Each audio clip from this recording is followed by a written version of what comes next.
सुप्रभात। मैं जगेंद्र राणा। मन को वश में करने का उपाय, यह हमारी आज की आध्यात्मिक चर्चा का विषय। मन को वश में करने का उपाय। मनुष्य का शरीर सामान्यतः अधिकतम 100 वर्ष रहता है। प्राणांत हो जाने पर मनुष्य का शरीर जला दिया जाता है या मिट्टी में गाड़ दिया जाता है। अब पिंडी मन हृदय के मध्य में स्थित है। इस पिंडी मन को ब्रह्मांडीय मन से खुराक मिलती है, जिससे पिंडी मन हरकत में आता है। पिंडी मन की हरकत में आने से 5 कर्मेंद्रियां काम करने लग जाती हैं। ब्रह्मांडीय मन भूमध्य में स्थित है, उसकी जड़ त्रिकुटी में है। इस ब्रह्मांडीय मन को सूरत से शक्ति मिलती है, सूरत को शब्द से शक्ति मिलती है। ब्रह्मांडीय मन की शक्ति से 5 ज्ञानेंद्रियां हरकत में आती हैं। ये ब्रह्मांडीय और पिंडी मन स्वचालित नहीं है, स्वतः तो ये दोनों निर्जीव हैं। इन्हें सूरत एवं शब्द से ही शक्ति प्राप्त होती है। ये मन मालिक के कुल का अंश नहीं है, मायावी अंश है, मगर इसी मन ने मनुष्य को अपने अधीन बना रखा है। मन और सूरत का घनिष्ठ संबंध हो गया है। ये संबंध इस कदर घनिष्ठ हो गया है कि सूरत शब्द से अलग जा पड़ी है। परिणामतः सूरत सतगुरु और सत्पुरुष से बिछड़ गई है। यह वियोग केवल एक ही जन्म का नहीं है। इस प्रकार मनुष्य के 100 वर्ष के अनेक जन्म व्यतीत हुए और सूरत मन में फंसी हुई इस पिंड शरीर की 10 इंद्रियों के माध्यम से बहिर्मुख हो गई है और उनके सुख स्वाद में फंसी हुई है। सुख और दुख साथ जुड़े हुए हैं। इस प्रकार करोड़ों जन्मों से सूरत पिया से बिछड़ी। हाड़ जरे ज्यों लाकड़ी, केस जरे ज्यों घास, सब जग जलता देख कर भय कबीर उदास। शरीर की आयु तो लगभग 100 वर्ष है। प्राण जन्मा है, प्राणों का न जन्म है न मरण है। फिर सूरत और शब्द का क्या कहना, लेकिन इस मन की क्या आयु है? शरीर तो बारंबार जन्मता मरता है। प्राण और सूरत शब्द न जन्मते न मरते। फिर बीच वाले माया के दलाल मन की क्या आयु है, ये समझने योग्य है।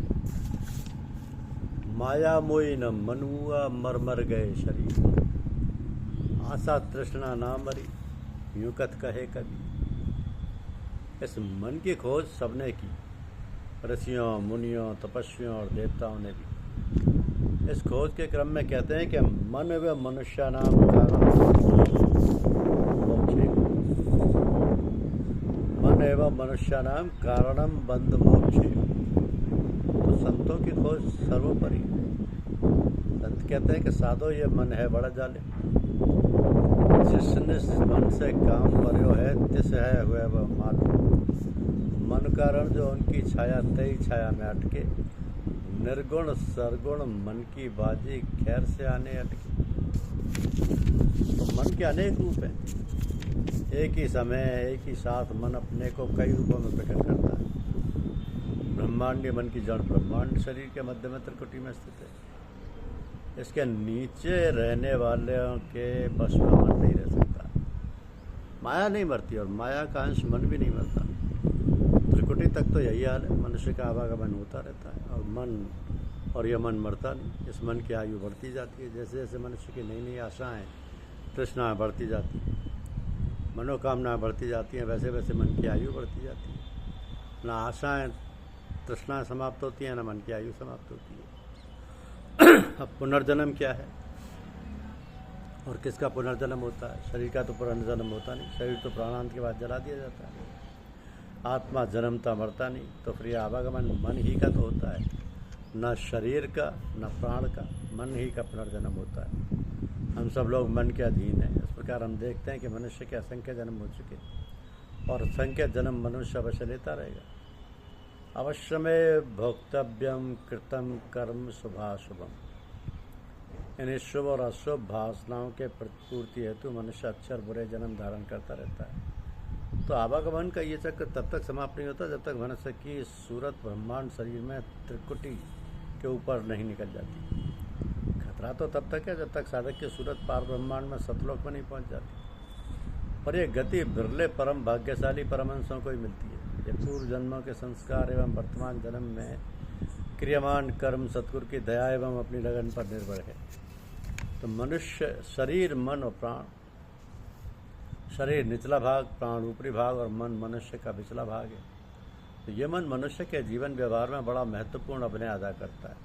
इसको ही संवारना सिंगारना है। ये मन बड़ा ही बेखला है, बड़ा ही बलवान है। कहते हैं कि मन तो कई विधि में समझाऊं, सोना होए तो सुहागा मंगाऊं, बंक नाल रस लाऊं, ज्ञान शब्द की फूंक चलाऊं, पानी कर पिघलाऊं, घोड़ा होए तो लगाम लगाऊं, दोहरी जीन कसाऊं, होए सवार तेरे पर बैठूं, हन हन चाबुक लगाऊं, हाथी होए तो जंजीर गड़ाऊं, चारों पैर बंधाऊं, होए महावत तेरे पर बैठूं, अंकुश दे दे चलाऊं, लोहा होए तो एरन मंगाऊं, ऊपर अगन जलाऊं, लाल अगन में खूब तपाऊं, जंतर तार खिंचाऊं, ज्ञान होए तो ज्ञान सिखाऊं, सत्य की राह चलाऊं, कहत कबीर सुनो भाई साधु अमरापुर पहुंचा।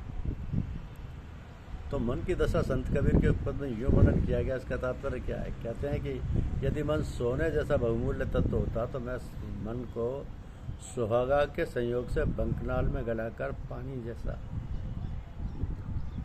तरल पदार्थ बना लेता और जैसा चाहता वैसा आकार का खूबसूरत सोने का गहना बना लेता।